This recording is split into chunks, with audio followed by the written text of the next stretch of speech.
আগে হয়তোবা যতগুলো ডাকসু গিয়েছে সেগুলোতে রাজনৈতিক দলের প্রভাব ছিল, কিন্তু বর্তমানে কোনো প্রভাব নাই। আসলেও এইবার ডাকসুটা হবে ব্যক্তিকেন্দ্রিক, যার অবস্থা ভালো, যে আগে থেকে কাজ করেছে, যার আগে থেকে জানাশোনা পরিচিতি আছে এবং যাকে ছাত্ররা ভালোবাসবে সেই হইতে পারবে। আসলে দলের প্রভাব খাটানোর কোনো সুযোগ নাই এই জায়গার মধ্যে।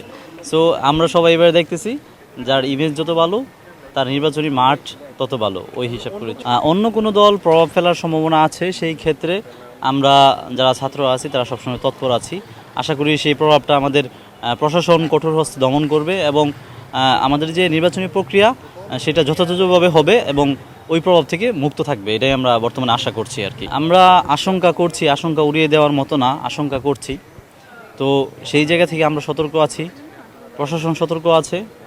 নির্বাচনটা যেন সুন্দরভাবে হয়, স্বাভাবিকভাবে হয়, তার গতিটা যেন বজায় থাকে, সেই ব্যাপারে আমরা স্যারদেরকে সাহায্য করব।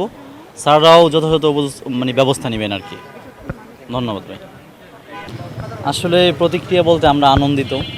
আমাদের তফসিলটা ঘোষণা হয়েছে, কিন্তু জাহাঙ্গীরনগরের যেটা হয়েছে এটা দুঃখের সাথে বলতে হয়, তারা হয়তো আদায় করতে পারে না ছাত্ররা। কিন্তু আমাদের যেহেতু তফসিল ঘোষণা হয়েছে, ইনশাল্লাহ আমাদেরটা হয়ে যাবে এবং আমরা সকলেই উল্লসিত। তফসিল ঘোষণার পর আমরা কিন্তু সকলেই এই জয়ধ্বনি দিয়েছি, সবাই নিজের উচ্ছ্বাসটা প্রকাশ করেছি, সবাই মিষ্টি খেয়েছি। ইনশাল্লাহ আশা করি এই তফসিলটা আমরা ডাকসু পর্যন্ত নিয়ে যাব। আসলেই সাধারণ শিক্ষার্থীর বর্তমান যে সময় কোনো পরিকল্পনা প্রয়োজন হয় না, কারণ আমরা যারা সাধারণ শিক্ষার্থী হিসেবে হল থেকে ছাত্রলীগকে বের করেছিলাম, তারা আসলে সামনে যে কোনো পরিস্থিতি মোকাবেলা করার জন্য আমরা প্রস্তুত আছি। আসলেও আমরা তো বর্তমানে নির্ণয় করতে পারতেছি কারা ডাকসু চায়, কারা ডাকসু চায় না, অথবা কেন চায় না, কী জন্য চায় না, বা কেন হতে পারে না, না হওয়ার বানচাল করার যে কারণগুলো, এগুলো আমাদের কাছে আসলে পরিষ্কার।